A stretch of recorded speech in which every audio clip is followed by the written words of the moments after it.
All right, ladies and gentlemen. Let's see how this goes today. Hopefully, we've got everything figured out. This is Rolo the Puerto Rican Pistolero coming to you live from the Puerto Rican Pistolero studios here in beautiful, sunny Puerto Rico. Hopefully, we got everything going and working correctly. It looks like at least the camera is holding and all that is good. Looks like audio is going well. And I think that we may have figured out what had happened the other day. I think I don't know if it was a combination of an OBS update or Windows update or both, but I did start noticing that every time I would go into the OBS settings, I had to reinstall it after all. It would just keep dropping my bit rate down to like 2000. Greg the Goblin with the $20 super chat, just dropping it on the table. Thank you so much, Greg the Goblin. Doesn't say anything. He just drops the cash on the table and says, hello, thank you very much. I appreciate it. I ended up going through all the settings, resetting everything. And then every time I would jump back and forth between like the audio and video, bitrate settings, I would notice that my video bitrate would be reset down to like 2500 kilobits, which is, or megabits, or yeah, kilobits. And it was just way too low. So I reinstalled everything, and now it seems to be holding, and the frame rate is good. Hopefully the audio sounds good on your end. I did hear the music, so let me know if I'm coming through 5x5. Yes, happy Palm Sunday, JM, the Elite fan. We've got Cerberus. We've got Den Hawken bringing up the mod squad. I appreciate all of you hanging out here. Uh, man, I've been up to so much lately that I really don't feel like I'm up to date with everything that's gone on lately. So this will be a little bit of a winging it rant. Plus, I wanted to make sure everything was working. I've been dealing with a lot of stuff around here. As many of you may know, I've been in Puerto Rico for, since since December. I am going to go back to South Florida next week, but it's just going to be for a short break to take care of some things there so that I can come back here. So I'm going to be without the cats for a while. They'll be taken care of here. And so I'll be heading back to South Florida, handling some things there, working on the original studio, at the original studio, I should say. So we won't have any problems there. And then I will be returning about, 3 or 4 weeks after that back here. And hopefully things will be good and the cats will still remember me. But I've been getting a lot of the stuff around here ready to go, and I've been working on the house at the farm, as you guys know.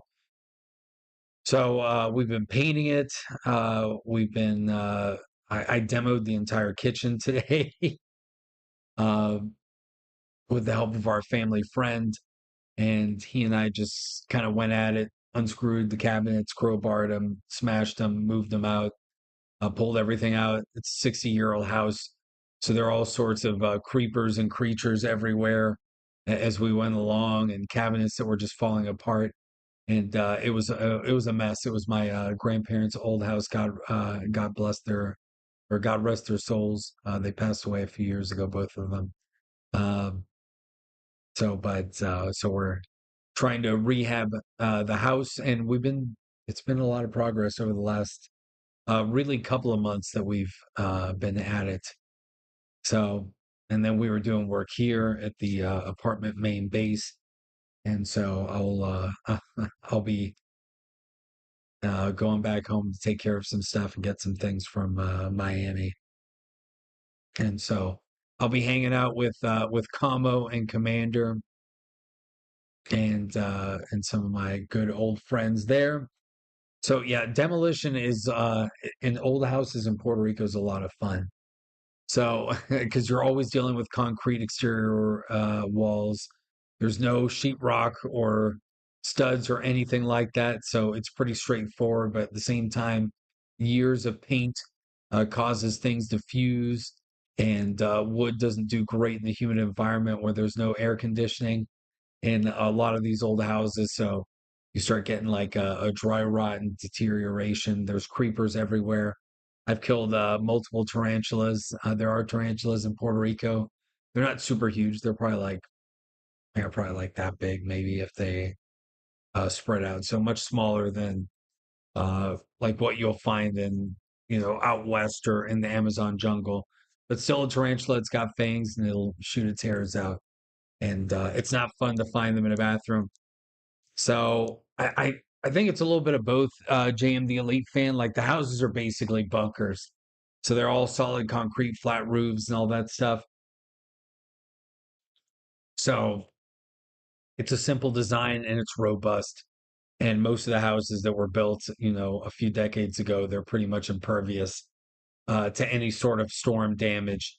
So really, unless it's like a flooding or some sort of mudslide because you live on the side of a mountain, uh, you're usually pretty good in most of these houses, but a lot of them don't have AC originally, so you'll get have to get split units. They don't have central air, and they've got screens. So they've got screens and like crank shutters, and those are great for hurricanes. They're great for the the winter and spring months. During the summer, it gets really humid and hot, similar to Florida. But really, the last few months have been pretty amazing as far as the breeze. It'll be like in the 70s, you'll get a sea breeze. And the farm's got some hills that really seem to kick up the breeze out there. So I've enjoyed it. It's been beautiful working on something here that, you get from your family and working with my family to do it. My mother has been uh, here too. So I'm going back and forth. And I'm assisting with that. We've been visiting my grandmother on her side, so taking care of her and visiting her because you got to spend time with family as long as you can. So I've been going and dealing with the house and painting with her while I'm doing demo work and doing stuff on the roof. The old man assisted last week, so um, you'll see more of that house in the future. I'm sure I should have been filming a lot of that stuff, like I always say, but you know, I'm not necessarily a construction vlogger, but it was good stuff. And the cats go with us all the time back and forth. That's where they were staying for a while. So we got kind of inspired to rehab that house. So, but yeah, it's funny. There was a tarantula in the bathroom. We moved, we renovated some of the well, we renovated the bathrooms here at this location and then moved, a lot of those fixtures were still pretty good. So we moved them to that old house. And when the contractor was putting in some of those, one of the toilets for us, there was a tarantula in the bathroom. And I've been staying there and I was like, I didn't notice the tarantula in the bathroom when I was taking a shower or anything like that. So I was like, well, hey, it happens. So that's how it is. It's like, if you've watched Dan and some of the crazy things he deals with, I don't have to deal with monkeys like you do in Brazil. And Brazil has a lot of really exotic and very poisonous creatures. So we are dealing with a caiman in the back of the farm. So that's like an alligator type creature. They're usually smaller, but I hear in the Amazon they can get just as big as a gator. Here in Puerto Rico, they're an invasive species. So we got to get animal control to take care of that for us and try to remove that. It's pretty small right now. It's probably like 2, 3 feet from what I can see in the pond back there. But how it got back there, I don't know. It's a problem too, just because if any of the chickens get back there and drink from that water, they could get eaten up. There's goats. If that thing gets bigger, there's cows, so it can cause a lot of issues. But you know, there's other creepers, like usual big like wolf spiders and things like that. that you got to watch out for. Salamanders, big frogs, the gokis, they're like big tree frogs, and they make a distinctive sound. So, but mice and rats, like anything else, like any other house in the country, you got to deal with that kind of stuff. So, rehabbing the house, getting new screens, windows, repainting it, all the ACs are good. Um, and kind of rearranging it a bit. Was a lot of dated stuff. We got rid of a lot of old furniture. So it's been a good experience. It's been very therapeutic and something different, but it's eaten a ton of my time. So it's pretty much been working, my usual, 9 to 5 job, dealing with these cats that thankfully they're a lot older now, and they can kind of they get along, and I've integrated them with Ritsu a bit. And so thanks to you guys for watching that progress over the last couple of months with them, and I appreciate that and the support. So I think that's just eaten a lot of time with different stuff, and dealing with the internet situation at the farm was tough with the Starlink. So I appreciate you guys gutting it out, and even here the other day with software issues. So hopefully now we've got everything set up permanent, since I won't be moving around as much, and everything will work much better. But that's why today's going to be a little bit of a free flowing rant. So I'm going to talk a little bit about the tariffs. Obviously, we've been dealing with this now for about 2 weeks with the consequences of the trade war and how things have shifted. And I've got a few different opinions, and I think that my opinion has also, I can't say it's changed for what the broader plan is here, but there's definitely a little bit less.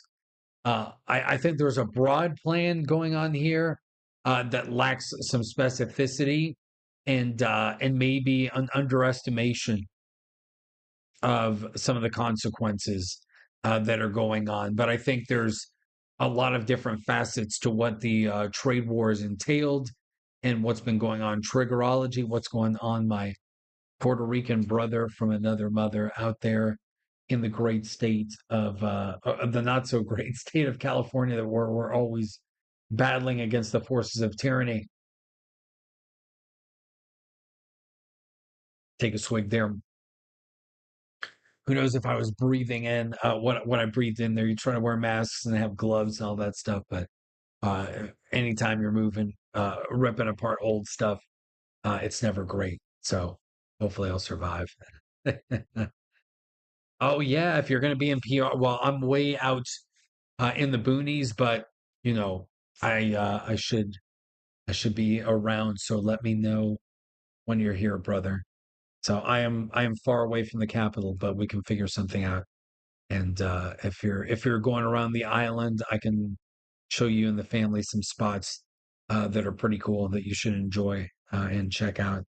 Because apparently, look, there are a lot of things that I've done as somebody who I left the island when I was very young, around 4 or 5 years old. Grew up a Navy brat, so lived all over the place, and then really lived in Florida for the last, 2/3 of my life, almost between South and Central, Northern, South and Central Florida. I've lived in all of the those sectors of Florida except for the Panhandle.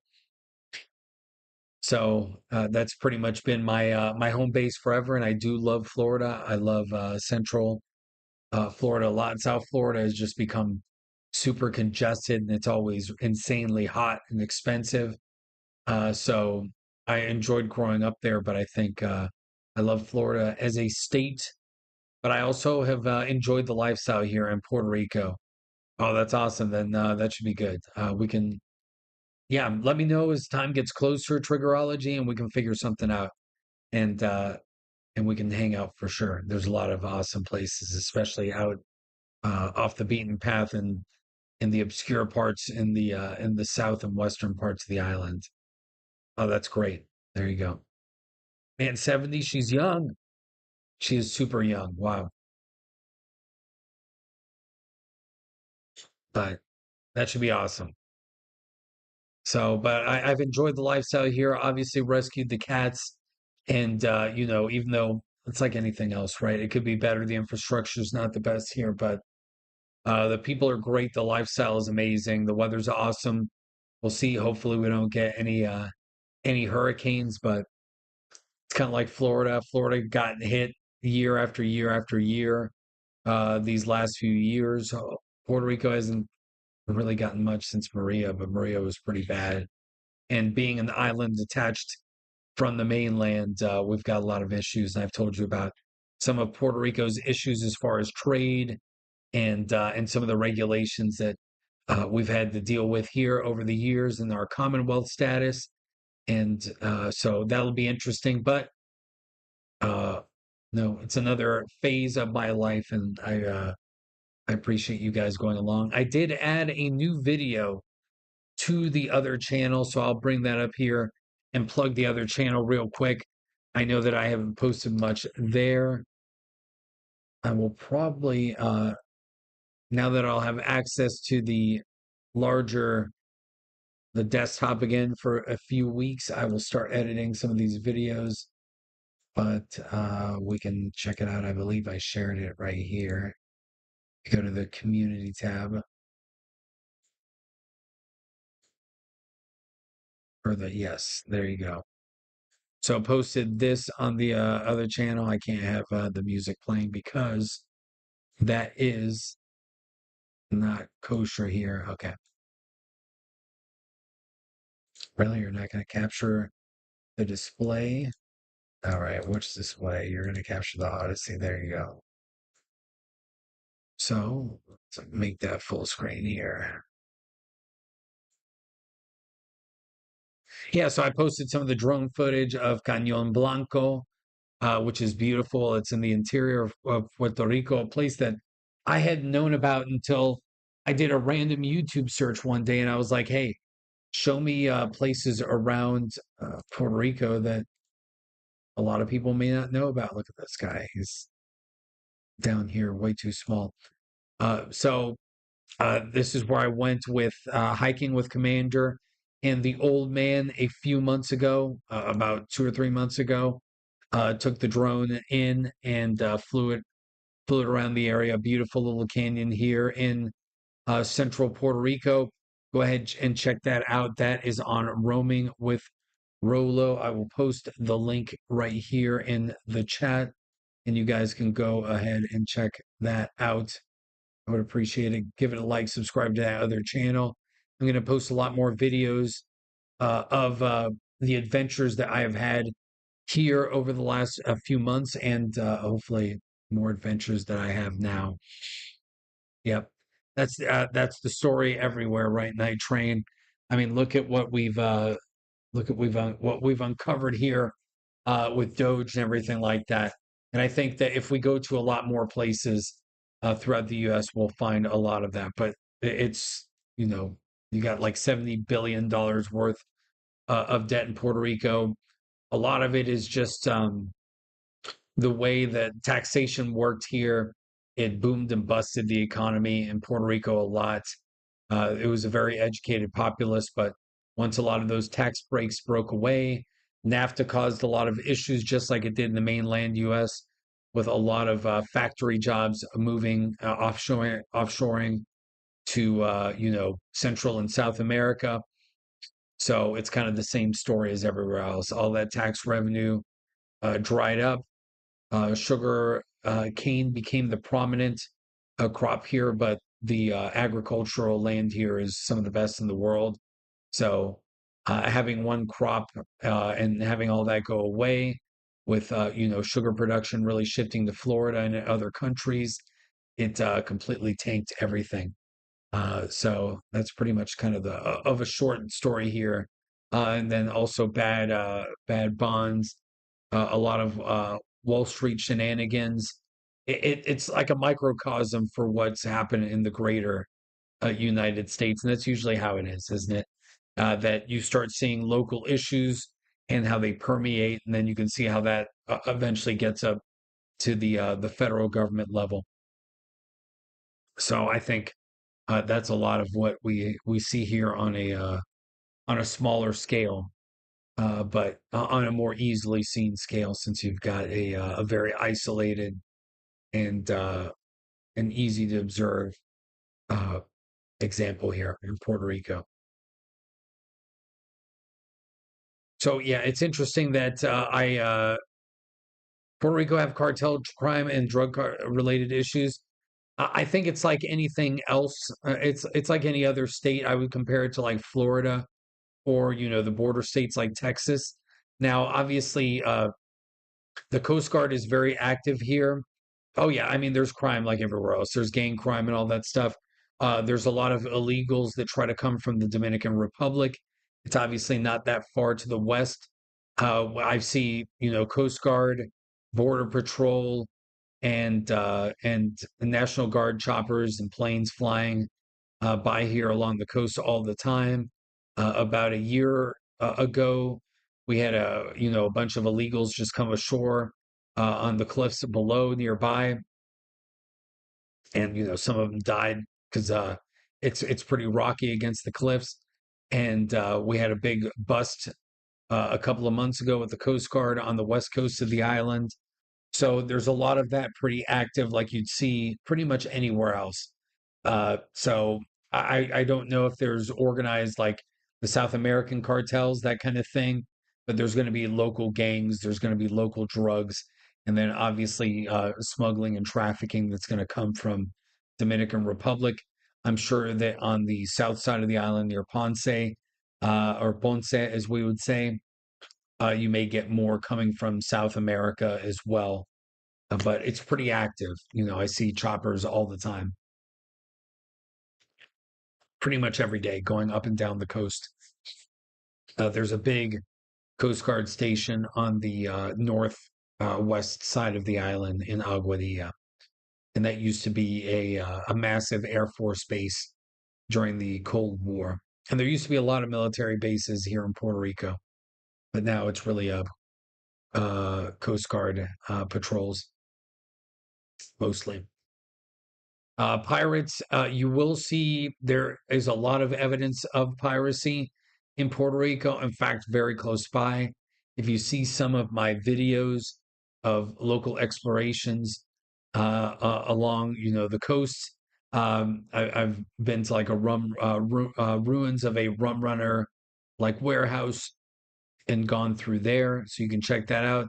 So there is a history of piracy in Puerto Rico over the last few hundred years. Are there Pirates of the Caribbean like you would see in Captain Ron, a great movie with Kurt Russell from the early 90s? No, there's nothing like that, at least not in this part of the Caribbean. Maybe if you go into some of the crazier parts off the coast of Mexico, maybe you can find something like that. But even then, I doubt it. Uh, but who knows? Maybe with cartels, we'll see some of that in the future if we start cracking down even further. But it's an interesting place, and it's a contrast. All the different places that I've lived where you can see a weird and strange government activity. Living in South Florida during the first Trump presidency, I used to do a lot of work in the field locally, and I would pass by West Palm Beach all the time and end up near the airport, and I would see Air Force One parked there on the tarmac, and pass by Mar-a-Lago and all that stuff. So it's been pretty awesome to see all of that. See, there's always Coast Guard activity in Miami, Central Florida. You'd always see rocket launches from Cape Canaveral. So yeah, it's pretty cool. The U.S. military has not been using Vieques for years. It's you know, ever since that training accident where a civilian got killed when a bomb landed off the bombing range and hit a house in Vieques. That was a Navy training mission, or it may have been a Marine Corps a jet, but the Navy used that as a bombing range and training exercise area. There used to be a massive base out there on the east coast of Puerto Rico called Roosevelt Roads in Ceiba, and Vieques was just a few miles off the coast there, maybe less than 10 miles off the coast. And it was a great training area. You could do amphibious assaults, deep water submarine exercises. You could have obviously aircraft training with aircraft carriers, missile launches. But ever since that incident, there were protests on the island, and those bases all closed, which I think has been for the worse of the economy in Puerto Rico. But it is what it is. That's kind of how the cookie crumbles sometimes. So I think that it's kind of a shame, but at the same time, uh, that area, that land is accessible, but it really hasn't been used, as far as I know. I've never been to Vieques. I've been to Culebra, which is a gorgeous island just to the north of there, and those are some of the greatest beaches in the world. Tamarindo Beach in Culebra is gorgeous. There's a amazing coral reef that you can dive there, but I think that it was, it was a shame that base was closed. It was a beautiful base, and there were a lot of jobs that were brought in by having, sailors and troops there. There's still a base in the middle of the island called Buchanan. It's an army base, but it's nothing compared to what we used to have with the three large bases here between the Navy base on the East Coast, Roosevelt Roads, Buchanan, kind of near the capital in Bayamon, and then we had the Air Force Base on the West Coast in Aguadilla, and that was Ramey Air Force Base. So it's kind of all of a shell of its former self, and it's a shame. It's kind of the result of how things are with the U.S. So there you go. So and triggerology, you did serve there. There you go. Awesome. Good to know. Yeah, I know that area very well. And so, yeah, somehow that ends up 30 minutes talking about Puerto Rico and all that. But it's good to talk. And I think, dovetailing that into the tariffs and seeing some of the economic effects. So from the start, I've always been I think there's a few different ways that you can look at it. So you can look at the broader concept of tariffs, why they're fair in this instance, and what Trump is trying to do. You can also look at some of the results of how things have been going since the enactment of the tariffs, and you can also, try to extrapolate where things are going to go, what we can handle as a country and as a society around the globe, and really what the end goal is here and what success looks like, and what the metrics are. So I think in general, tariffs are we don't have free trade throughout the world. That's all there is to it. Now, as the United States, we are the global hegemon, meaning we are the most powerful country in the world. We have been since the end of World War II, especially since the end of the Cold War. We've been completely unrivaled. The Soviet Union, by nuclear standards, by the size of their military, yes, they were a superpower as well. But we could argue that in retrospect, looking back now through history and realizing, after the fall of the Iron Curtain, we see that the Soviet Union was, uh, you know, dealt with a lot of misdirection, and it wasn't probably as powerful as we thought it was, especially as an economic force. As far as nuclear weapons, obviously they could destroy the world multiple times over, just like we can, and quite possibly they could have done it one more time than we could have. Because they may have had, a few hundred or maybe 1,000 more warheads than we did at some point. But regardless, we've been standing as the Western hegemon and now the global hegemon for, since the end of the Cold War. The US dollar is essentially the single world currency. It is the currency by which all things are measured.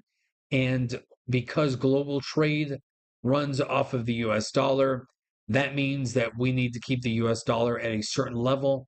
And our government does that by leveraging protection. or blackmail, whatever you want to call it, by using the US military to either exert force in a positive way or in a negative way throughout the world. And we also send our industries and our corporations and our intelligence agencies throughout the world to try to benefit the US government. And I say the US government specifically because though the American people have had the illusion of having a benefit of this in the sense of cheaper products and you know the advancements of certain technologies in households, you could argue that by purchasing power parity, by inflation, by the fact that younger generations are having difficulty getting married, having children, purchasing homes, now purchasing cars, that it hasn't really worked out for the American people, despite the fact that the government seems to pull in more and more money every year. So, because of our income taxes. So the hope of tariffs is now where we live in a world where our trade has been imbalanced. As you've seen President Trump roll these things out, we've seen that many countries, including some of our supposed allies in the European Union, even in Israel, in Japan, South Korea, all these countries which we protect, which we sell weapons to, which we provide aid for, they do not buy our products and they put protectionist barriers to trade in front of them. So there is no free trade. But a lot of this is by design over the years. Some of it is retaliation through previous trade agreements, and some of it is self preservation, right? America was an industrial powerhouse after the end of World War II. We were the last man standing, so to speak, as far as factory output, especially in the West. And in order for these economies in Europe and in Asia to start redeveloping and rebuilding, they needed, a kickstart. And part of that was, going through us for a long time and having our businesses take advantage of the situation, give them loans, set up organizations like the IMF, have the US dollar essentially be the dominant currency throughout the world, etc. This put us in the position that we're in.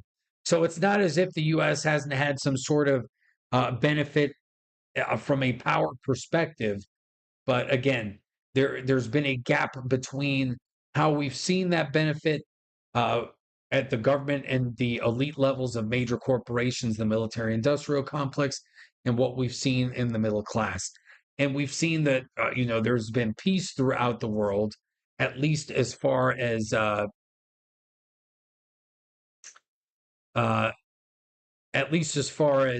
any of this that we've seen. Now I lost my train of thought.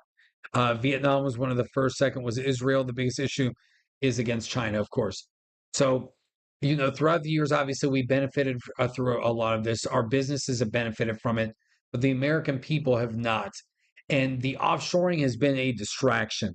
So, for decades, the reason why the U.S. was able to win really push the Allies to victory in World War II, where we've got to give, our allies credit here. Look, the Soviets did what they needed to do, right?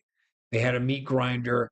They were able to take a lot of the resources that we gave through the Lend-Lease Act, rebuild their industry, build a lot of cheap and robust tanks, and they sent a lot of men into the meat grinder, and they were able to crush the Nazis on the Eastern Front. Well, our meat grinder was in the Pacific, and we don't give the Pacific enough credit against the Japanese. It was a brutal war. The amount of ships and aircraft that we had to build to push the Japanese back across the Pacific was unparalleled. Same thing in Europe, rebuilding and rearming Great Britain and sending all the trade to them. We were an industrial powerhouse. We were an energy powerhouse with our oil. We did things that no other country had ever done.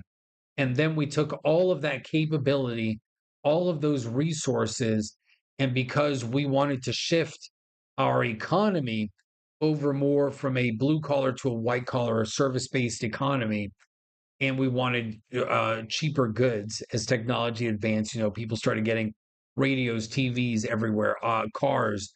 We had a baby boom. cheaper housing, a lot of these jobs, men came back from the wars, started rebuilding a lot of our industry and housing, but we started getting more white collar businesses. uh, Over time, a lot of these jobs started shifting over. Then, obviously, our corporations wanted to take advantage of the situation. Our government wanted to take advantage of the situation. We wanted to push back against communism. We started, essentially controlling the West, controlling natural resources, expanding our power, making more and more money, and kind of picking up in the vacuum that was left by the old imperial powers of Europe, namely, Great Britain, France, and Germany, who have now been economically decimated. Their colonies have pretty much been in decline at that point for decades. Now, really, after World War II, is when you see Great Britain, completely retract back to the British Isles, and the Commonwealth is really a loose alliance rather than an empire as before. France was pretty much the last one that decolonized and traded a lot of that. And obviously, Germany at this point was just split apart between because of the Iron Curtain, and the rest of the Western countries that also had their economies destroyed. We saw China fall into civil war and go into communism. Japan really is a success story, the likes of which that has not really been seen in a long time.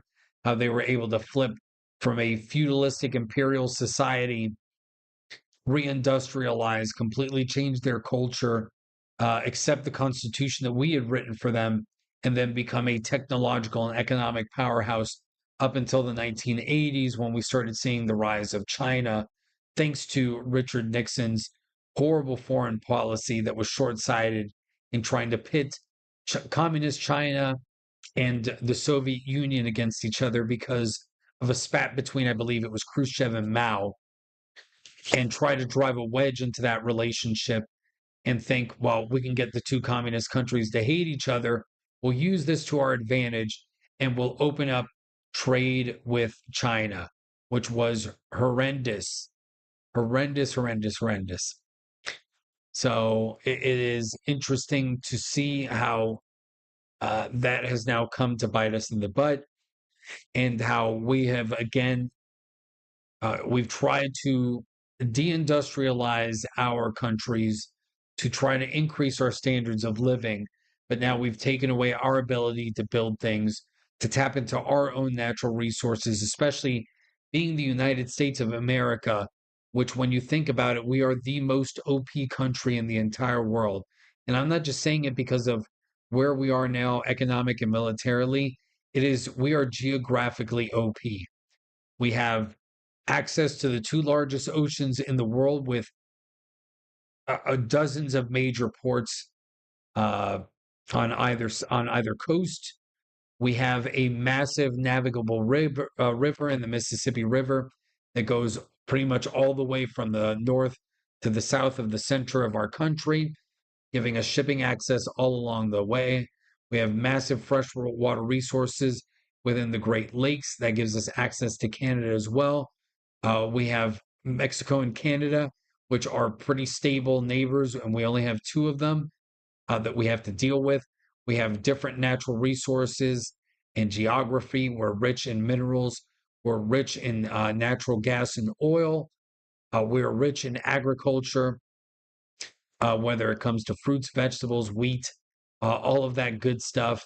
We have a massive and extensive rail system that allows us to transport goods across the country, along with our interstate highway system. So, really, strategically, we are unparalleled, and we have a massive buffer between most countries that hate us with these oceans, which means that we can see them coming from days away, or weeks at some in some cases. So I think that that's really uh, a gift that we have as a country, that if we don't squander, we should always be the top dogs. And yes, that's correct. That that Kissinger really orchestrated a lot of these foreign policy uh, these horrendous foreign policy decisions that have hurt the American people over the last few decades. I would say that fairly compared to most other places, like we don't have the influx from the Middle East yet, so the southern border is bad, but Mexico is fairly it's an okay power. There are worse countries, and at least we're dealing with one country there, not a few different ones as far as Mexico. Now the problem is that Mexico doesn't secure their border, and we end up dealing with a lot of the countries downstream, but geographically, really, when you look at it, the US is pretty unparalleled throughout the entire world and throughout human history with the gifts that we have. So, really, it is up to us to kind of destroy all of that. So, going back to where we are. So, income tax was not instituted in the United States until, let's see, income tax in the US until the 1910s, I believe. Like true income tax that we know today, enacted through the Constitution. There were times throughout history, the Civil War, where there were income taxes enacted for different reasons, but really having an established income tax, paying, yearly, having to do all of that has only been around for about 115 years or so. So let's see. It was 1913. There we go with the.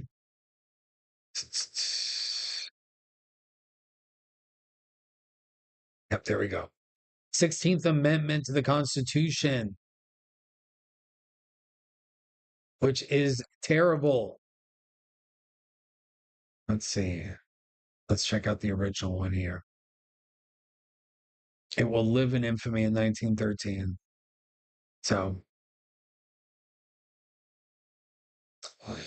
representatives and the Congress. Okay, here's the text from the 16th Amendment as enacted in 1913, and the Supreme Court upheld it in 1916 with the case of Bruchaber versus the Union Pacific Railroad Company. So the text is the Congress shall have the power to lay and collect taxes on incomes from whatever source derived without apportionment among the several states and without regard to any census or enumeration.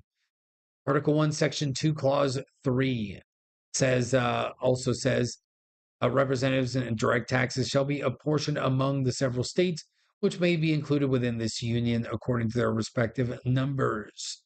And Congress shall have the power to lay and collect taxes, duties, imposts, and excises to pay the debts and provide for the common defense and general welfare of the United States. But all duties, imposts, and excise shall be uniform throughout the United States. That's Article 1, Section 8, Clause 1 of the Constitution.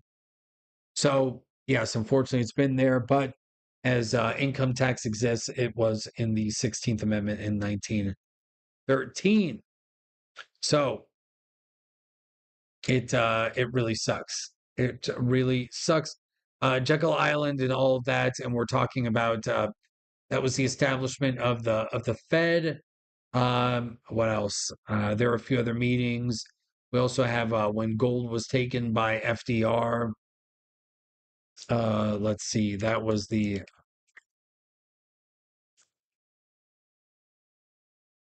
Bretton Woods. We're talking about the Bretton Woods meeting too, I think, as far as establishing like the global order and all that stuff.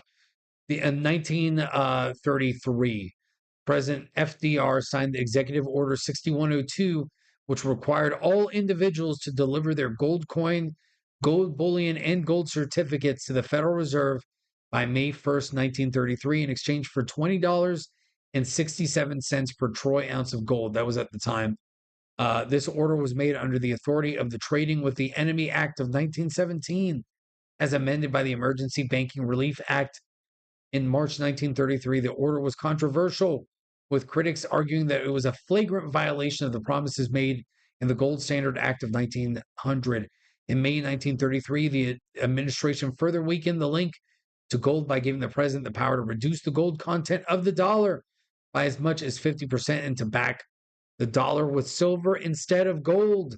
On April 20th, 1933, the United States went off the gold standard when Congress enacted a joint resolution nullifying the right of creditors to demand payment in gold.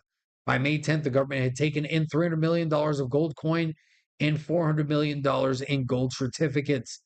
In early June, a joint resolution of Congress repealed the gold clauses in many public and private obligations that required the debtor to repay the creditor in gold dollars of the same weight and fineness as those borrowed.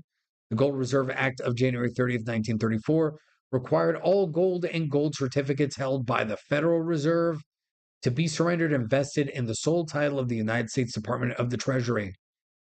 It also prohibited the Treasury and the financial institutions from redeeming dollar bills for gold. Immediately following the passage of the act, the president changed the statutory price of gold from $20.67 per troy ounce to $35 per ounce, effectively increasing the gold on the Federal Reserve's balance sheets by 69%. This increase in assets allowed the Federal Reserve to further inflate the money supply. The government held that $35 per ounce price until August 15th, 1971, when President Richard Nixon announced that the United States would no longer convert dollars to gold at a fixed value, thus completely abandoning the gold standard. In 1974, President Gerald Ford signed legislation that permitted Americans again to own gold bullion.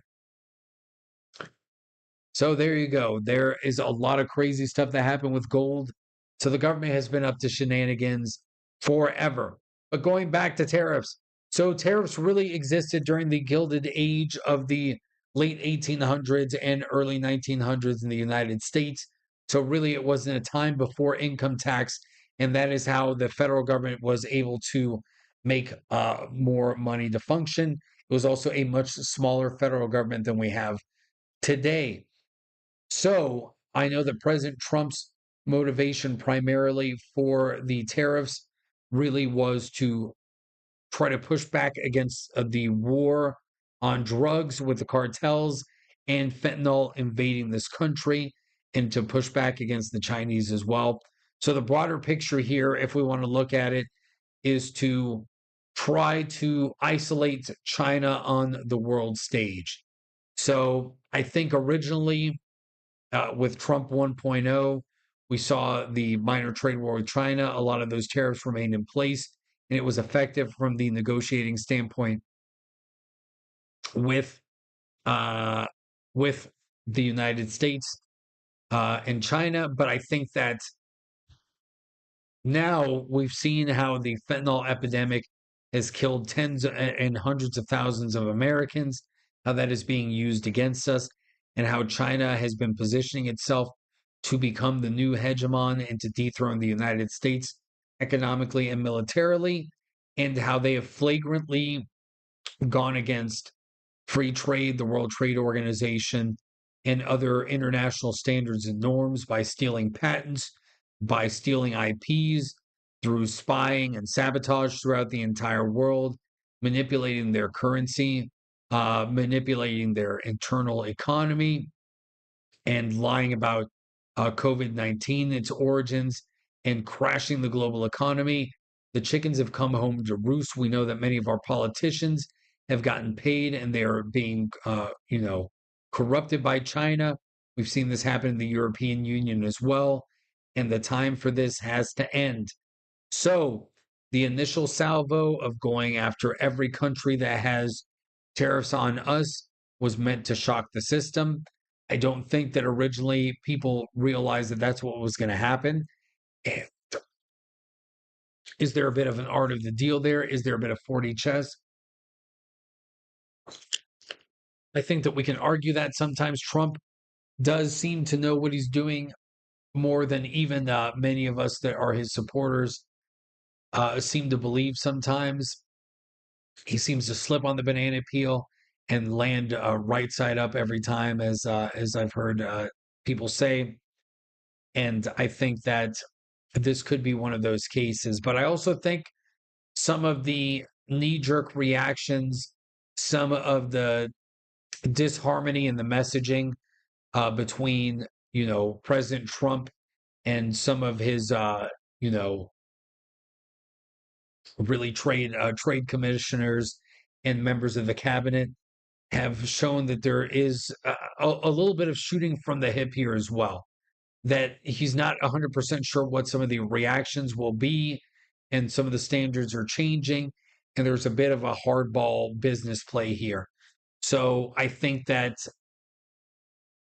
part of it is that the way that business has been conducted in the world and how it has basically stripped the middle class in the United States and in Europe and throughout the world of its purchasing power, of our sovereignty, and really of our freedom. If we think about it, it's gone on for so long. We've gotten so accustomed to it. We're so distracted and so happy by getting cheaper products, by our standards of living in many cases increasing, that we haven't seen how now we've essentially plateaued. We've plateaued on this. The US has been in decline either intentionally or unintentionally. I think that it's intentional by our enemies and many of our elites. I think that we as a people, we didn't want this to happen, but we weren't paying attention to what was going on throughout the world, to the lies that were being told by our government, by the lies that were being told by corporations, and by how all of this was an incestuous relationship between elites and corporations and politicians throughout the world and our own adversaries manipulating and taking advantage of that greed. So countries like the Chinese, the Russians, the Qataris, the Emiratis in the Middle East, the Iranians, all of these governments throughout the world, the EU, even Israel, with had tariffs on us, despite us being their biggest ally and giving them all these weapons and everything like that. Everybody was taking a piece of that pie from us, but we were also getting benefits from them. Like let's not sweat it here either. American companies were making money. We were selling weapons to everybody. We were funding wars all over the Middle East and Ukraine. We're funding skirmishes everywhere. We forced NATO standards to buy, American products. When you see that everybody is trying to has to purchase our equipment, our rifles, our ammo, our tanks, or build things to our standards, it's all one big relationship here. And, you know, if it's not a weapon of war, we're really not building it anymore because we want cheaper products to distract the American middle class. And we have less of an appreciation and less of a concept for what is going on here. And that's really what has gone on with the military industrial complex and the entertainment industrial complex when you think about it too, that we know that there is a psychological aspect here where Hollywood and a lot of our entertainment has been created to distract us. And in some cases, the techniques that are used to create movies are also used to create propaganda with it throughout the world and in this country as well. It's no surprise that a lot of media personalities were intelligence assets or related in some way, either by working with or, either working directly in or partnering with the intelligence agencies in previous iterations. So I think that all of this deck has been stacked against us for so many years that now decoupling everything and dismantling everything is going to be extremely painful, especially with the short amount of time that President Trump has with this 4-year term, which is really only like 3 years when you think about it, and 2 years to really get things done with this Congress and to make sure that the markets are stable enough and that prices and inflation have gone down enough that the American people won't be short sighted and become impatient and give the Democrats back the House or the Senate, which would be a disaster. President Trump would then effectively be a lame duck president. And we would have to hope that J.D. Vance is able pull out a victory and uh, and try to keep this agenda going forward for at least another 4 years after that, so 8 years total, or even better, 2 terms, and bring this to 12 years and really enact a lot of change here for the positive. I think that we've become so accustomed to getting, I can go into a Walmart or a Sam's Club and buy a 55-inch flat screen TV now for like less than $240, nearly $200, a 4K TV. That's that's insane. A plasma TV, like a 50-inch plasma TV 15, 20 years ago would have been almost, a few $1,000s. So we've seen those goods, those luxury goods, those electronics become cheaper and cheaper, and we love them, but they're also more disposable. The craftsmanship of work, the quality of products has deteriorated, as in some ways their prices have gone up. When we look at vehicles and houses, we've seen the quality of construction go down. The quality of a lot of cars have gone down. Now, part of that is that so many electronics have to be installed in modern cars that they're infinitely more complex than cars even from the early 2000s and the 1990s, let alone something from the 80s and before. So this is now government regulation, increasing complexity for things.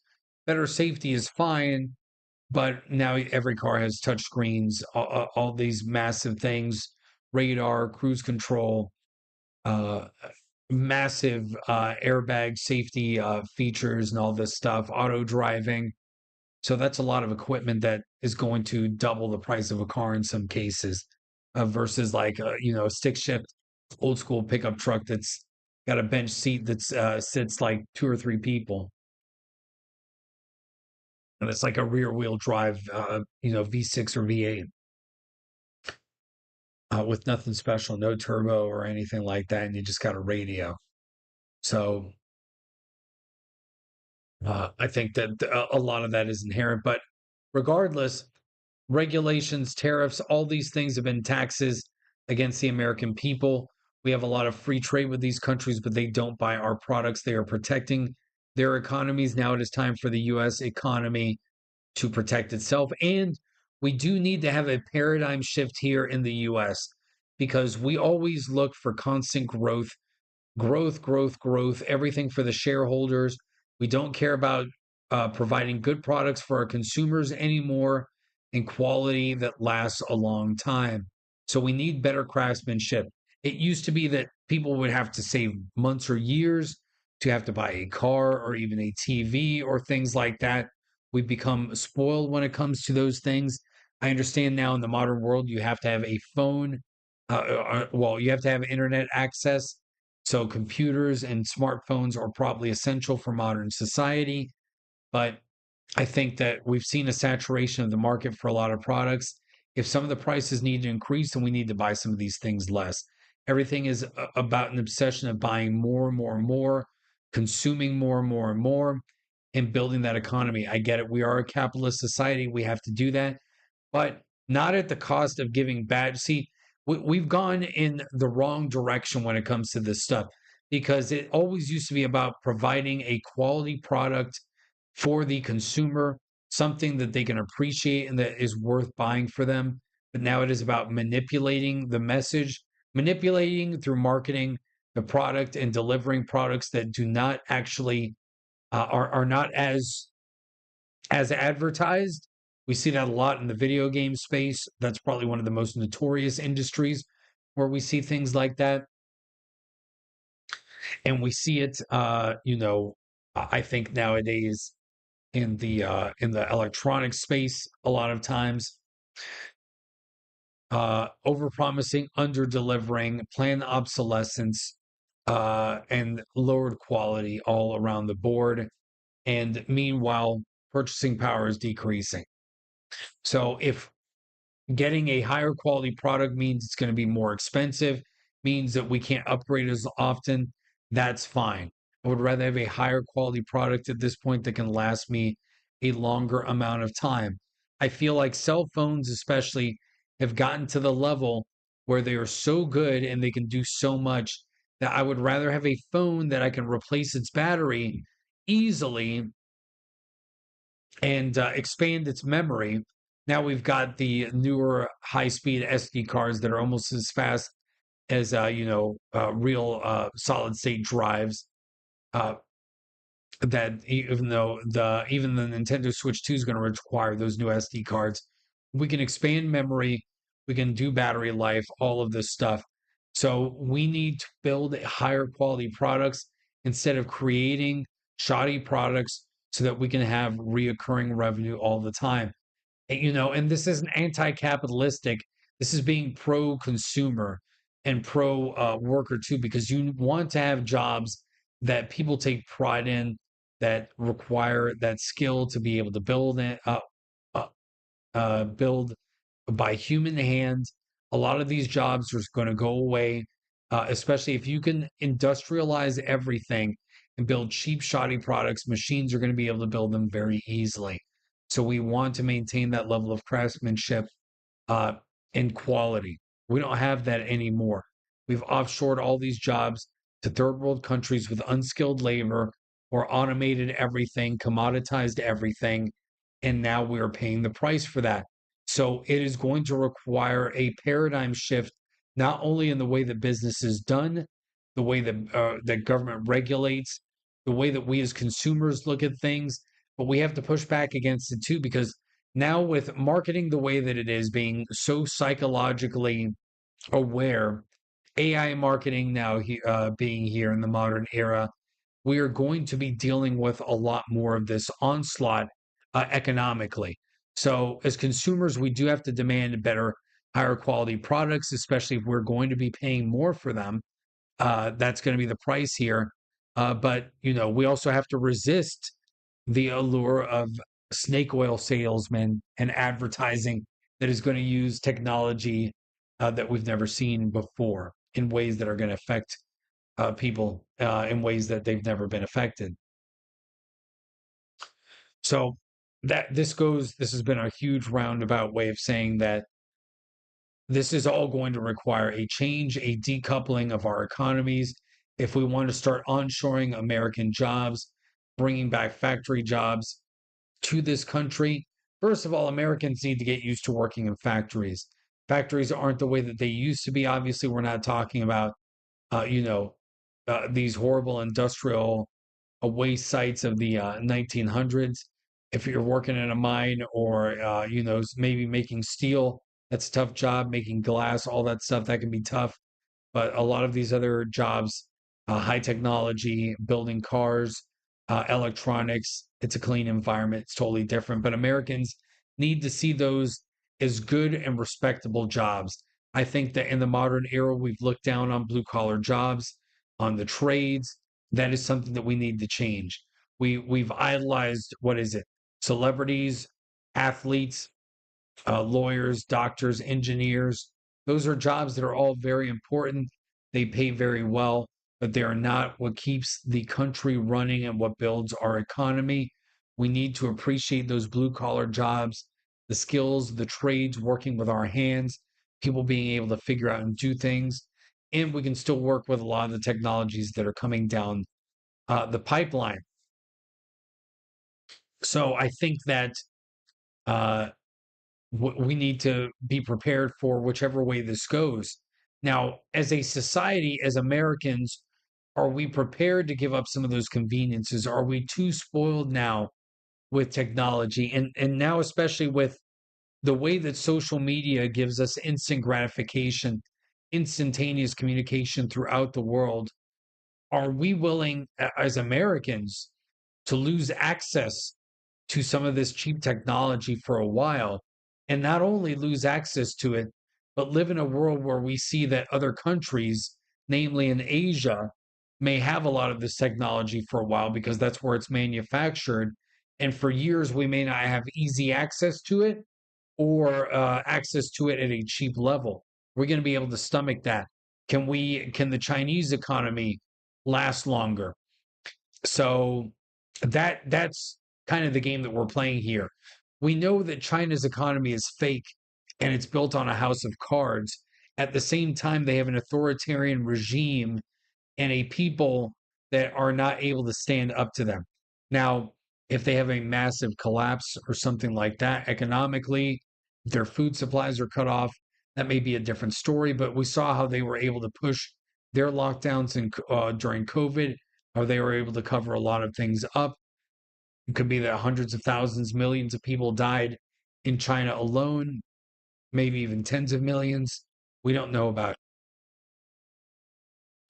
and they're not able to talk about it. They can eliminate their own people. That's something that we won't do and that we can't do, especially now we've got President Trump as our president. You know, or it's not an authoritarian regime here that we would expect. Maybe Biden would start opening the gulags and throwing rabble rousers in prison. That's not going to happen here in a Trump administration. So we're going to be spoiled. We have the media. People are going to complain about it. You're going to have Asian propaganda or Chinese propaganda bragging about, like, look at this, look at all this stuff that we have. You guys don't get it anymore. It's all your president's fault. Like, I can see these things easily happening. And they can also cut off our pharmaceuticals. So is their economic loss going to be able to are they going to be able to sustain their economic loss longer than we deal with our psychological and economic loss as well here in the States? I don't know. I don't know. And that is the gamble that we're playing here. This is the ultimate question. Have the American people become too weak? Now, have we passed the point of no return where we can basically turn and stand up to this as a country, come together?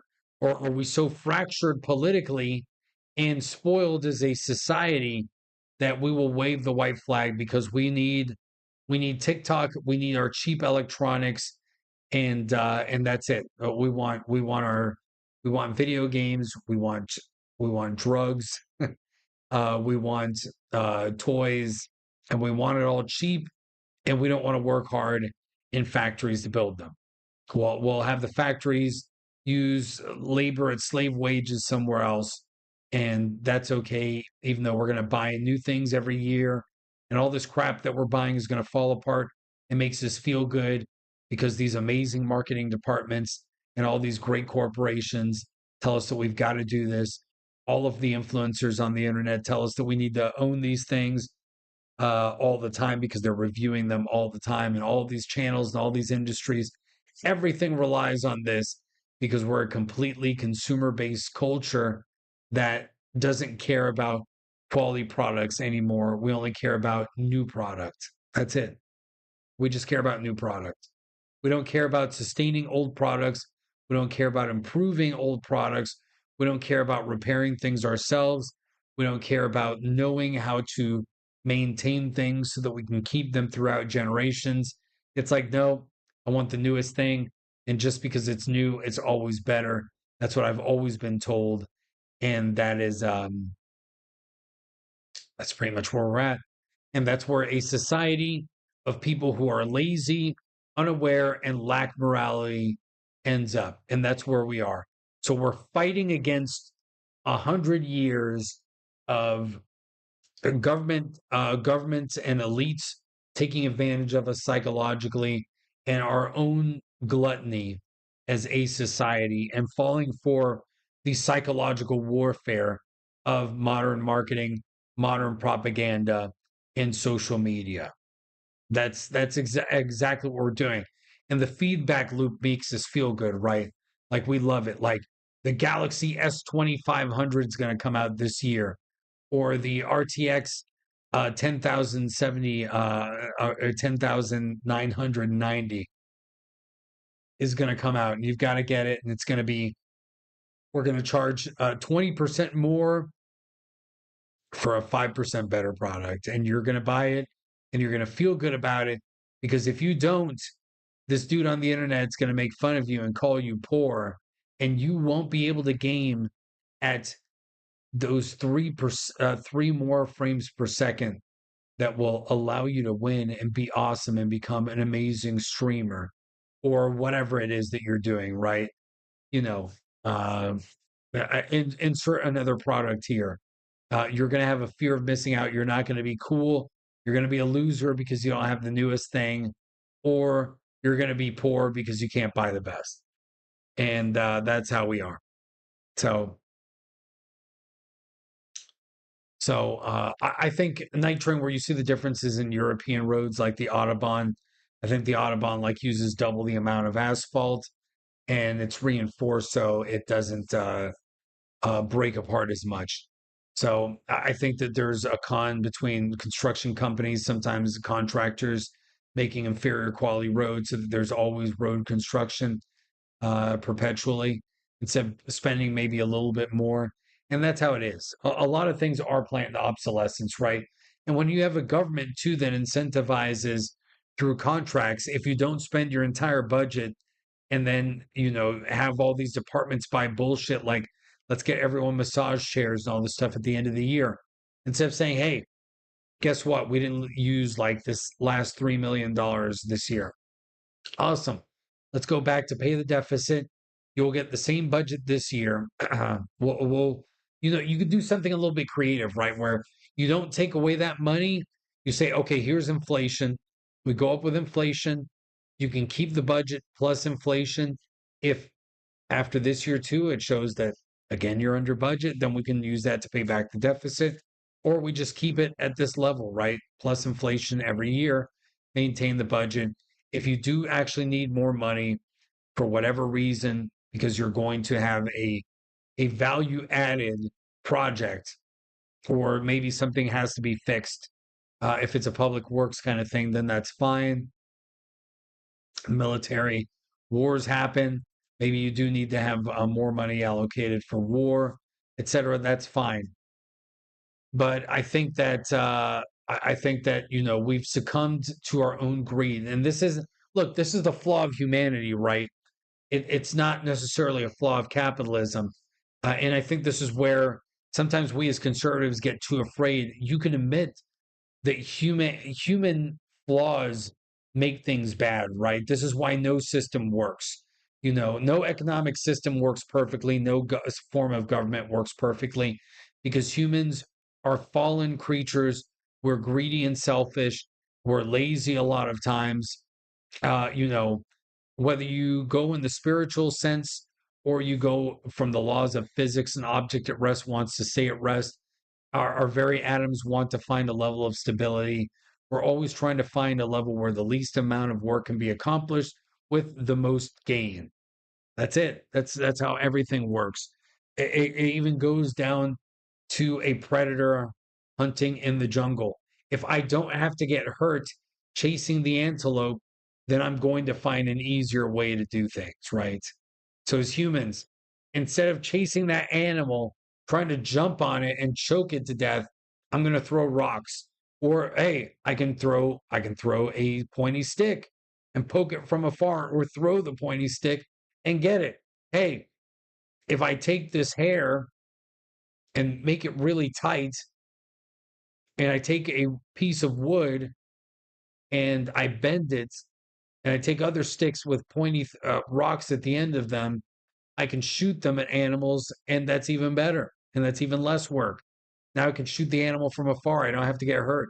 So we're always looking for things to improve, but at the same time, now we live in a society where because we don't have morality, because we don't have patience, because we don't appreciate things, we have an emptiness in our society and we try to fill the hole in our hearts with product instead of filling it with experiences, with our own humanity, with God, other spiritual enrichment. I won't go too far in that. You guys know I'm Christian, whatever. But we lack all of that. And so we're always obsessed with it. And look, it's in everything that we do, right? Um, I love technology. I stream. I'm always messing with all this stuff. So obviously I enjoy with it. My day job is in technology. I love video games. I love guns. So there's always new guns, there's always new games, there's always new consoles. But so a lot of those innovations with video games, things like that, it is because they do improve the quality of games over time. But we've seen that also go the other direction, where technology now allows games to be lost as an art form and become recurring revenue machines. So again, it is the detachment. I think the problem is that capitalism is supposed to benefit both parties, right? As a consumer, I need to provide a product. Somebody needs a product. I can provide labor. So rather, we in the past we could trade. That was the basic form. I trade my labor for somebody else's agricultural products, the food, meat, gemstones, whatever it is, whatever I need. Now we've created currency. We trade currency instead, but it's the same thing. What can I provide to you? And because reputation meant more in an era where you did a lot of things locally, and you businesses were more face to face, they were a little bit smaller. You didn't have these corporate monoliths that don't give a crap about anything, that are global, and multinational corporations with billions of dollars that they can do whatever they want. No, it was personal. You knew that if you built something and it harmed somebody or it didn't work as advertised, then your reputation was on the line and your business was going to fail. And you lived with the shame of that. There's no sense of honor anymore. It is just about getting the bottom line. And I think having a stock market, shareholders, and all this entire society, that kind of changed the way that a lot of these things are. And again, I'm not opposed to capitalism. I think that a lot of systems have been introduced along the way that have destroyed this. Now people make the same argument about, like, well, communism has been tried the right way. Well, capitalism hasn't been tried the right way either. I think ultimately we have to deal with the fact that we're humans and we are greedy. So we have to have an awareness of that. We can put protections in place. Obviously, I don't believe in anarchy. People need to learn somehow, but people will always take advantage of people who are ignorant. You're always going to have scammers and schemers, whether there are scammers and schemers in government, whether they're in business or anything else. There will always be individuals who care more about themselves and who are willing to harm or lie, cheat, and steal from others to get what they want. And so we've got to mitigate that as much as possible. That comes from building a moral society and trying to espouse a moral code and framework of honor and honesty and quality, and taking responsibility for your work, taking pride in your work, understanding that you have to provide what you're obligated to, what you sign up for, so to speak. I don't think that we deal with anything like that anymore in our society. We don't instill those beliefs in our youth, and I think that that is a problem. And again, with media being so consumptive, it also changes our standards on certain things, right? And this is a good segue here. I don't know if this will be a full 2 hour episode. We'll see how long the next segment goes. But so at the end of the day, do I support the trade war? Do I support the tariffs? I think that there needs to be a little bit more refinement in them. I think now focusing solely on China, now we're at that 125% level with them, and giving other countries 90 days to renegotiate. Is 90 days going to be enough? I don't know. Now Trump is cutting out exemptions for electronics and things like this. The stock market is going crazy. I think sometimes Trump cares a little bit too much about the stock market. I think that we also have moved into such a 401k centric society that that's something that we need to start changing as well. As taxes change, I think we need to eliminate income tax if we're going to go to a tariff based society. I think overall, I would rather deal with tariffs and have no income tax, keep as much of my own money as possible. A lot of these products, we really need to onshore critical products, pharmaceuticals, energy resources, things like that, high technology, electronics, those need to come back in the United States. There's no bones about that. Everything else can be more of a luxury. If we have TVs that can last us 10 or 20 years and we have standards that are still, good, things that can be upgraded and adapted, build a more self-sufficient society, build products that are simpler for people to repair themselves. Obviously, some things, especially when it comes to electronics, they're going to be impossible for us to build ourselves. We can't build microprocessors in our backyards. We can solder things, we can put things together, we can buy universal components and attach them. That's great. But certain things will always be restrictive from you as the consumer. But as much as we can to repair or maintain existing products, especially if they're still functioning at a level that is acceptable, we should be allowed to do that. So, but we're going to have to deal with this. Look, one way or the other, we created this mess, whether it was we as consumers and citizens not paying attention to our government manipulating us, corporations manipulating us. It's all one long chain of responsibility. The fact of the matter is, here is where we are. Either we are past the point of no return, which we will find out by doing this. If we can't handle this, then that's it. We're done. This is how it's going to be.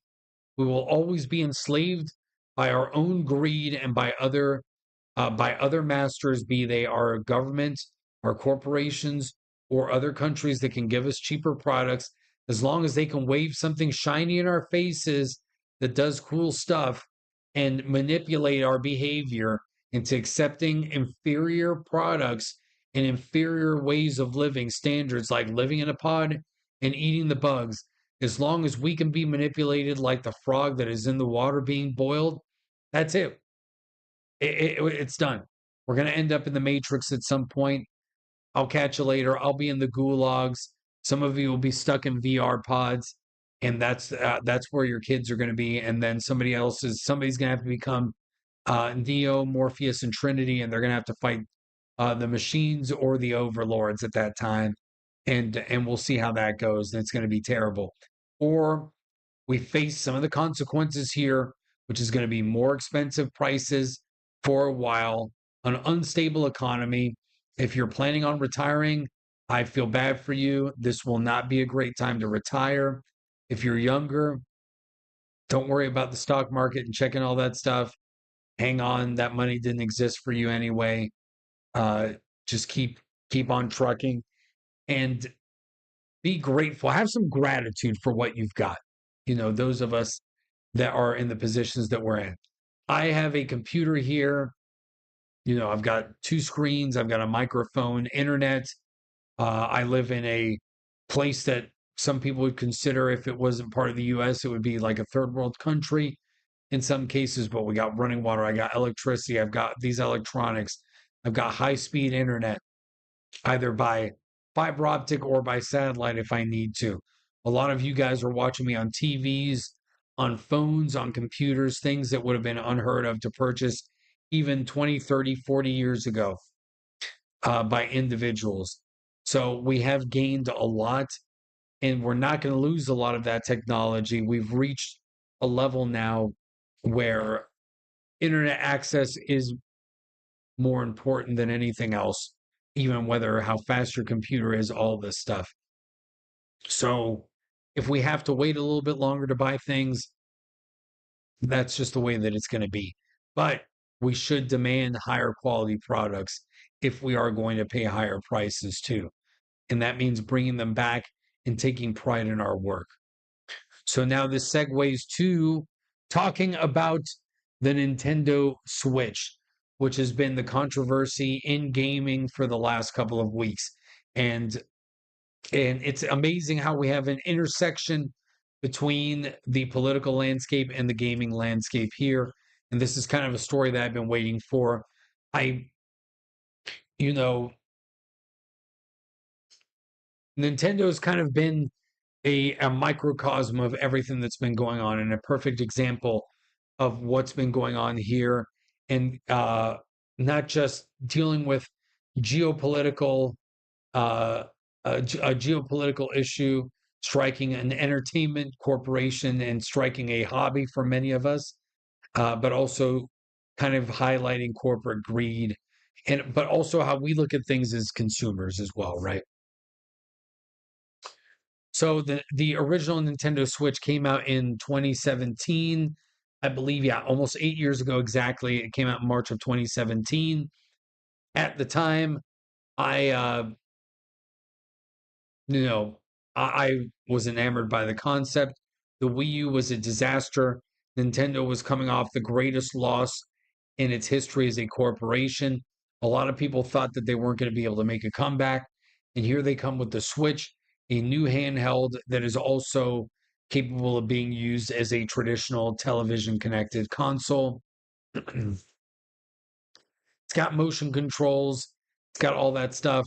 It is not powerful compared to the standard bearers in the industry, which were the Xbox One and the PlayStation 4. It wasn't even powerful compared to cell phones, but it was a concept that worked, that Nintendo was able to, take advantage of, find a niche for, and create a brilliant product, which has now become the third best selling console in the history of video games.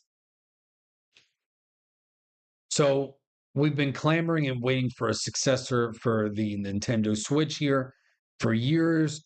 We weren't sure what was going to happen. We were all pretty sure that there's no way that they are going to go back to a traditional console model. They're going to just come out with a new Switch. It'll be an upgrade and we'll all move forward. Whoop de doo. I did not expect Nintendo to upgrade the Switch as much as they did. I think that there's a few different ways to kind of look at the Nintendo Switch situation. So let's look at the console first, as it stands, its price point, some of the tech that's behind it, and how we can look at Nintendo's strategy. Now, obviously, there's going to be a few facets, right? Nintendo kind of taking advantage of their almost Disney-like position within the market. They're in like a Disney sort of Apple, Coca-Cola like position at this point with their brand strength, brand notoriety, uh, cultural influence, and now we've seen new theme parks open throughout the world with the Universal parks having Super Nintendo worlds in different locations, and now in Japan, Hollywood, and in Orlando. We saw the Super Mario movie exceed expectations for many people. So Nintendo is in a position that they've in the strongest position they've ever been in. So they're going to take advantage of the market. Now, normally, again, they would go for maximum profit margins, but if you look at the Nintendo Switch 2, the piece of hardware that it is, it's about as good as any handheld that you can get currently. Now, obviously, knowing Nintendo, this has got to last at least like 5 or 6 years. So it's going to become obsolete, quote unquote, very quickly. But there's no doubt that, especially in a landscape where we have mostly AMD powered handhelds, or basically all AMD powered handhelds. There's some with Intel processors as well, but it's all pretty much AMD APUs, starting with the Steam Deck being the top dog and going down with the ROG Ally and all these other various different PC brands that are creating Windows handhelds or Steam based handhelds now. But we've seen the market change. So again, the Switch came out 8 years ago. For many of us, we grew up on the Nintendo, the Super Nintendo, the Nintendo 64, then the GameCube, etc., going on and so forth. The Nintendo Switch is one of the longest lasting console generations that we've ever seen. And because of the specific market where we see handheld, we think of handhelds as more of a youth market. We think about as kids playing with our Game Boys or PSPs and everything like that. That caters to a younger audience. Then you get bigger consoles, move on to PC gaming as you get older, etc. Uh, a lot of young people started with the Switch as their first console. So we're talking about kids that are anywhere between, you know, 6 years old to 12 years old, let's say, would get a Switch. That's like prime Switch territory, maybe like 13, let's say. And now you have a console that has lasted you 8 years. So think, either that 6 year old's going to be 14 now, that 13-year old's going to be 21. You have people that are older teens, you've got traditional console owners like us, people in their 20s and 30s and 40s now. But for young people, that they've grown with that console. But what has happened in the last 8 years as well that's really exploded? We've seen streaming, and because of streaming, PC gaming gain a market share like we have not seen before. And that is really because of esports first, then streaming. So, how many streamers have custom built PCs, PC gaming hardware, whether it's keyboards, mice, custom controllers, monitors, all this stuff? It's the ultimate accessorization, right? So it is almost like how the car industry is with modifying cars. It's like the fashion industry with getting accessories. It is a new way of accessorizing in ways that consoles really never had before. And so young people want less and less consoles, it seems, and they want more PCs. And the mobile space has also gained traction. So you've got PC gaining prominence in the mainstream again. It's interesting to see how that's kind of come full circle, because PC gaming is where all the old all the old hat neckbeards were. That's where it all started off. Then consoles came, and that was like the middle age. And then you've got mobile gaming, which has been there for a while, but then it became cell phone gaming. And now we're going full circle where PC gaming is gaining prominence again. Mobile gaming is here to stay. So the Switch is now in this environment where we have PC gaming becoming bigger. Steam decides to drop their own handheld console device that plays PC games and leverages their position as the world's largest PC game repository and seller, and created a platform that now improves upon PC gaming in the sense that Steam OS is more user friendly and efficient than Windows is, especially in the mobile gaming space. And now Nintendo's got some competition. Now they have to focus on things, whereas Nintendo has always been about the experience. You never really care about the stats of the device. Maybe with the Switch, the two stats that you care about are battery life and how the screen is. So if you got a good screen and you can play games for a while, that's really what you cared about. Didn't care how much RAM the Switch had, didn't care how fast the processor was. You do care about storage space because you got to download games, and that's just become a modern hassle. But didn't care. It's got NVIDIA Tegra, had like 4 gigs of RAM. Most normal people, they don't give a crap about that. They just don't. But with PC gaming, I want to know FPS. I want to know how much memory it's got. I want to know gigahertz. I want to know terabytes. I want to know screen sizes. I want frame rates. Give that all to me. I got to know the stats. I'm obsessed with it. Give me the highest resolutions, the highest frame rates, all of that. This has become an obsession. And you can see in the way that the Nintendo Switch is being marketed now, where Nintendo's never talked about things like that, like incorporating ray tracing. DLSS is in there. You've got variable refresh rate screens, a high refresh rate screen. It's a 1080p screen. It's not OLED, but it has all these other features. You've increased the internal memory storage space from 32 gigs to 256, which isn't that much for modern console, but it's a lot for Nintendo. It's got 16 gigs of memory now, I believe. It's got an octa-core processor instead of a 4-core processor. So it's got all these features that make it competitive to even a device like the ROG Ally and the Steam Deck, especially because there is no such thing as an NVIDIA powered handheld console. And even though NVIDIA, we hate them, in a lot of cases now in the modern era, especially the last two video card generations, where they focus so much on AI that they don't care about the consumer anymore. They've been pumping out mediocre products where essentially the only improvements that you really see are on the top end 90 series cards. And this is somebody, as somebody who has a 4090, and I think it's amazing. But imagine paying the price of an entire good gaming PC to buy a video card. Now, the 90 series is like the Titan GPUs. Those were never really meant for what most people got.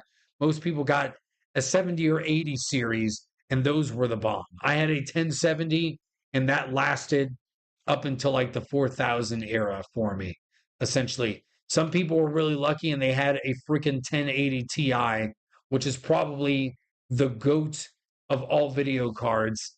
I think. I think that is the greatest video card of all time, bar none. The 1080 Ti, rest in peace. It's finally gotten to the point where it's tough to game with it, but you're coming out with minimal performance gains while distorting prices throughout the scope. But the fact of the matter is, until really this 9000 series with AMD, NVIDIA's been eating their lunch.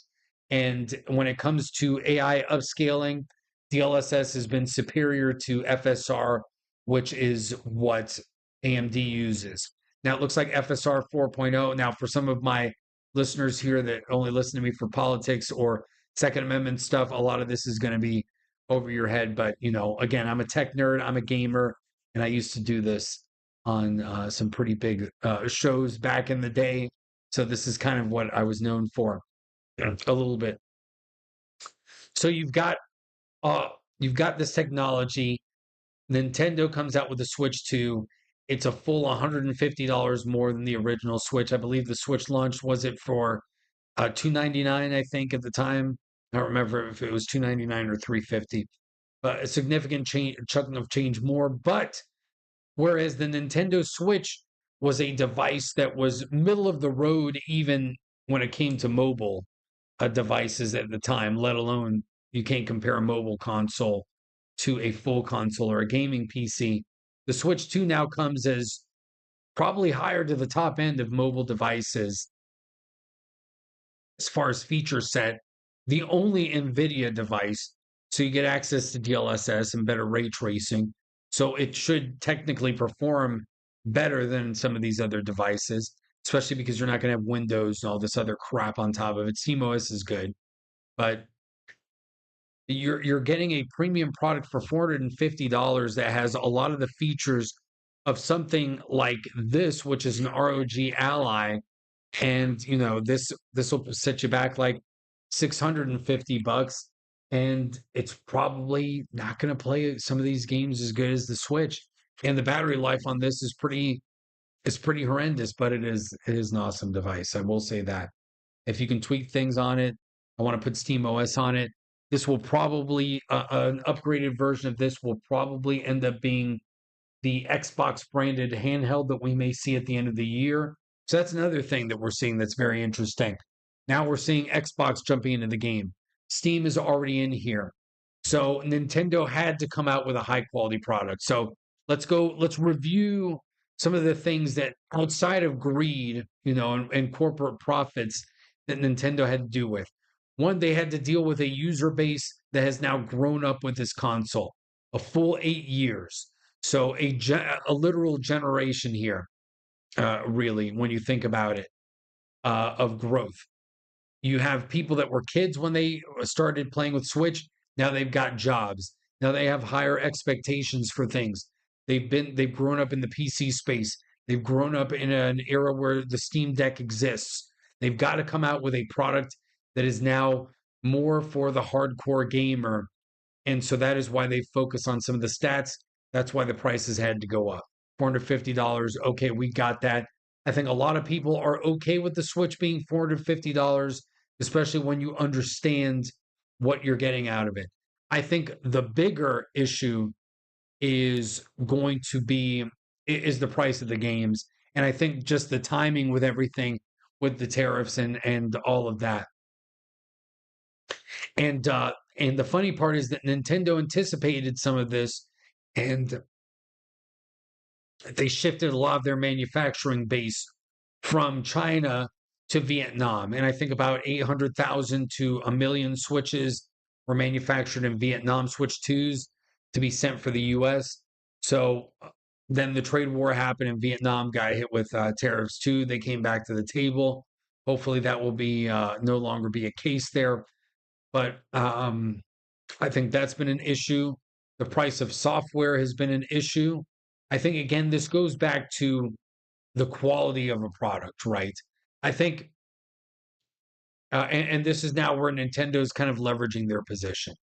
Nintendo has IPs that don't exist on any other console. And you can see kind of the divergent strategies that we have here between all the three big players now, being Sony, Microsoft, and Nintendo, where Nintendo is staying on the traditional path, which is we build consoles, we have IPs, they are exclusive to this console, and we believe in our product, but we also provide well polished first party titles that don't have bugs.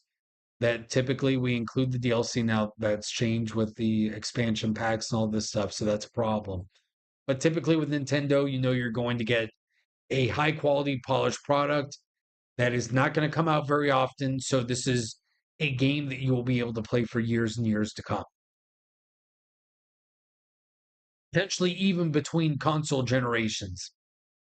So Zelda Breath of the Wild, Mario Kart 8, those were Wii U games. They were obviously ported over.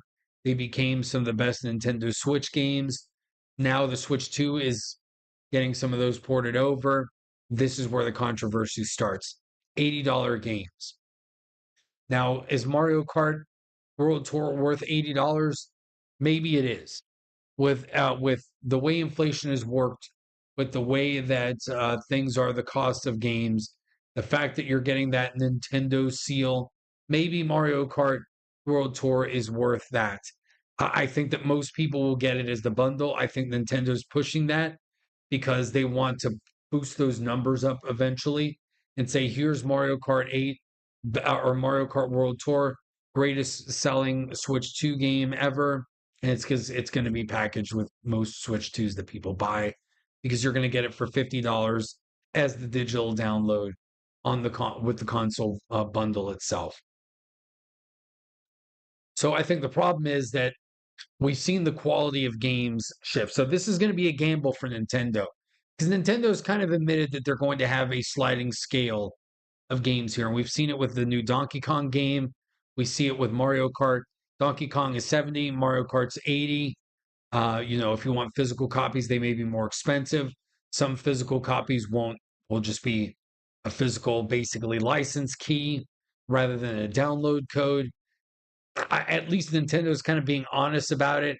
I think a lot of people really hate it when they buy a PlayStation or Xbox game, throw it in their console, and it's got nothing. It's just a 100 gig download. And you're just like, it's bullshit. At least Nintendo's telling you straight up that some of these games are going to be like that.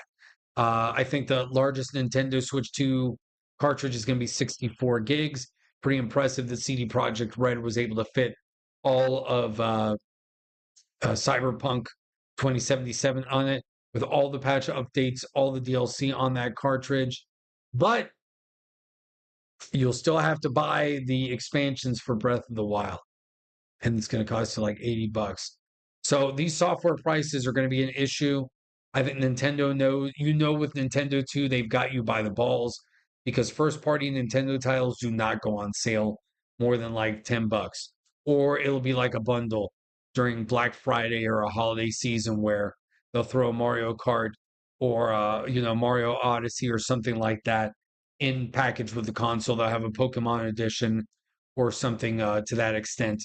But to get the actual software titles on an individual basis on sale from Nintendo, extremely rare, not going to happen.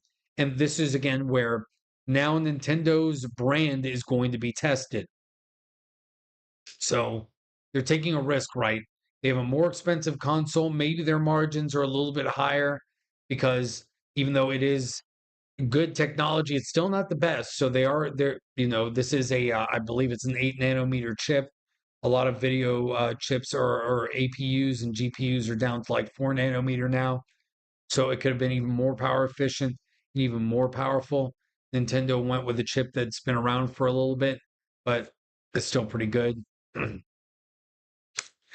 And it'll be interesting to see if that price, it's not going to sell as good as the Switch One, I don't think. I really don't believe that. With the price that it has, it will be inaccessible to some people. Even if it is worth 450, that's going to price people out. The software is going to be an issue. Being able to use to have Nintendo Switch Online for voice chat is going to bother people when you can play games like Fortnite for free. That'll be an issue with free to play games. I think Nintendo is going to have to completely change their mind on that, the way that Xbox changed it with Xbox Live. So we'll see the learning curve there. But as far as all of that, we're running into new territory, and it really is going to make it's going to test Nintendo's brand, but it will make the handheld space and it will make PC gaming more appealing than ever. Because if we're going to start seeing AAA games coming out at $80 or more, if it's something that has guaranteed quality like Nintendo, some of us may not feel bad because look, Mario Kart 8 lasted like 9 years, right? If we're including the Wii U. That's a hell of a lot of game for even if it had been $80. I play Fortnite all the time. It's a free to play game. I've spent probably $200 in Fortnite over the year. Now I've got Fortnite Crew since we play it enough anyway, and that's like $11 a month or $12 a month. So that'd be like $144 a year just on one game.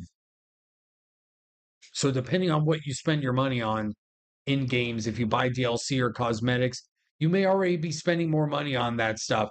But wouldn't it be good to get a high quality game? But that's the problem. The problem is that most companies do not give you the same quality level that Nintendo first party games give you, that many Sony first party games would give you. Microsoft doesn't give you that anymore. And a lot, Activision, Bungie, most of the great EA, yeah, right. Most of these companies don't give you a polished quality product anymore, and that's the issue. When we're going to start seeing $80 games that are Ubisoft quadruple A bullshit. And Nintendo may enable some of this.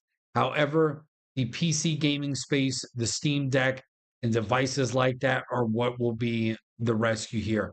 And ironically enough, again, we're moving to an era where Nintendo is doubling down on their exclusivity and increasing the price of their software, and simultaneously we have Microsoft, which is essentially gutting their console space, saying that everything can be an Xbox. And from a lot of the rumors that we're seeing, they want to create almost a Windows Lite, an Xbox interface for the PC that's like a new OS, or maybe it's like a light Windows version or a gaming centric Windows that's the Xbox interface only, but you can still get the Steam store, all that stuff, all the different stores, including an Xbox Game Pass, and it'll run better than a little bit more streamlined than Windows. So they're trying to emulate Steam rather than staying on the traditional console path, which we can talk about Xbox another day because that's a story of mismanagement. So at this point, Xbox is kind of doing what they've got to do because of the situation they've gotten themselves in with mismanaging all these third parties, destroying their IPs, and really forgetting who made Xbox, which is the bros. It was the dude console and the competitive console, and completely throwing that out of the window and destroying their IPs. But again, that's another story for another day. So now we're going to see a lot of different strategies. And in a lot of ways, as somebody who's a fan, as somebody who talks about this stuff, I'm kind of excited about it. But at the same time, I am terrified about paying higher prices. And that just means my Steam library and those sales are going to go up. And I know I'm still going to buy a Nintendo Switch 2, but I'm an adult. I've got a, reliable source of income. I can understand that a lot of people don't, but especially in today's age, again, going back to prioritizing the things that you need in an era with high inflation, with people having issues with jobs and wages, rent, and all this stuff. If these things don't change, um, people are going to buy less of these products. And so that's just the way that it is. So it's painful for everybody. And gaming is going to become more of a luxury. And that sucks. Or you're going to be stuck in free to play hell on one side and premium experiences on the other. And it's going to be a weird situation. But look, ultimately, we have to reward companies that do well and do provide good products, and we're willing to pay more for quality, and we have to punish those that give us bullshit. And I think that as gamers, we've done a pretty good job in this industry, especially over the last 2 or 3 years. We've made a lot of headway. So we'll see how this goes. That's my 2 cents about the Nintendo Switch and the tariffs. Somehow I was able to pull this into a 2 hour stream or pretty close there.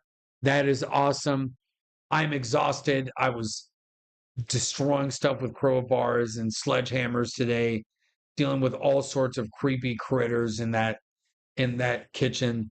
And dealing with labor painting and all that stuff over the last few weeks, painting roofs, painting rooms, breaking things apart, moving furniture, renovating stuff, dealing with loud noises. So that's where I'm at. And I agree, Cerberus. See, ultimately, if I would rather live in a world where I can afford to buy a house, I can afford to buy groceries, and if that means that I've got to wait a few months or a year to buy something that I really like a nice TV or a nice video game console, and you got to work and save a little bit more, that is what made you feel good, right? And that's how it used to be in the US, where we always had a good high standard of living, but everybody could get a house, everybody could get a car.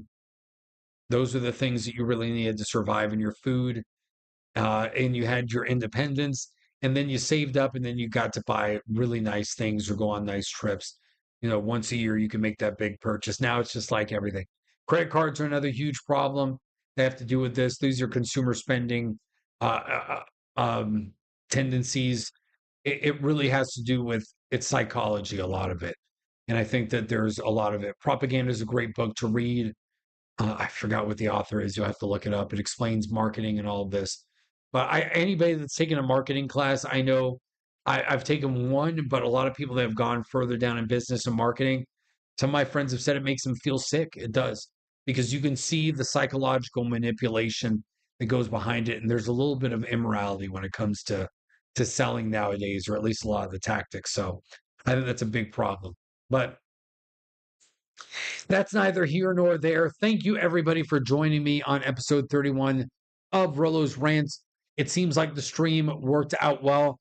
Next week, I will see. I should have a rant, but I'm going to be traveling, so I will be back in Miami. In Miami next week. That setup has been left dormant for months, so it should technically work.